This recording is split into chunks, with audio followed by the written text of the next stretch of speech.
اڑتا ہوا جہاز جو غائب ہو گیا۔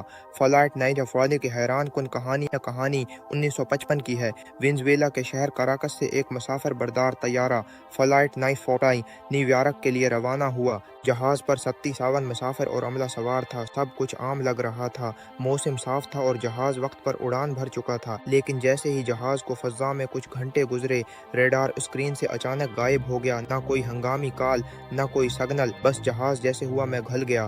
ریسکیو ٹیموں نے کئی دن تک تلاش کی، سمندر اور جنگلوں میں سرچ کیا، لیکن جہاز کا کوئی نشان نہ ملا۔ بالآخر اسے گمشدہ قرار دے دیا گیا۔ اہل خانہ غم میں ڈوب گئے اور یہ راز تاریخ میں ایک اور پراسرار حادثہ بن گیا۔ لیکن کہانی یہیں ختم نہیں ہوئی۔ تقریباً 27 سال بعد، یعنی 1985 میں کراکس ایئرپورٹ پر اچانک ایئر ٹریفک کنٹرول کے ریڈار پر ایک نامعلوم جہاز نمودار ہوا۔ کنٹرولر حیران رہ گئے کہ یہ کون سا جہاز ہے جو اچانک آسمان پر ابھرا۔ جب اس سے رابطہ کیا گیا تو پائلٹ نے خود کو فلائٹ 914 کا پائلٹ بتایا اور کہا کہ وہ نیویارک جا رہا ہے۔ ایئر ٹریفک کنٹرول حیران تھا، کیونکہ کمپیوٹر میں یہ پرواز 1955 کی درج تھی۔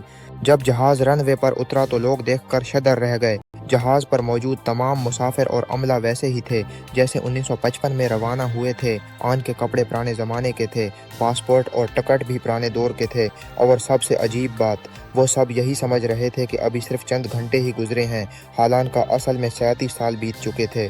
یہ واقعہ میڈیا میں آیا، مگر جلد ہی رپورٹس دبا دی گئیں۔ کچھ لوگ کہتے ہیں کہ یہ وقت کا جادو تھا، کسی ٹائم پورٹل یا ٹائم ٹریول میں جہاز داخل ہو گیا تھا۔ کچھ سائنسدان اسے افسانہ قرار دیتے ہیں، لیکن آج تک اس کہانی کی سچائی پر بحث جاری ہے۔ نتیجہ فلائٹ 914 کی یہ عجیب و غریب کہانی آج بھی معمہ بنی ہوئی ہے۔ کیا واقعی کوئی جہاز وقت کے سمندر میں کھو کر واپس آ سکتا ہے، یا یہ صرف ایک افواہ ہے جو حقیقت کی طرح لگتی ہے؟ جو بھی ہو، یہ دنیا کی سب سے حیرت انگیز ہوائی کہانیوں میں سے ایک ہے، جو سننے والے کو سوچنے پر مجبور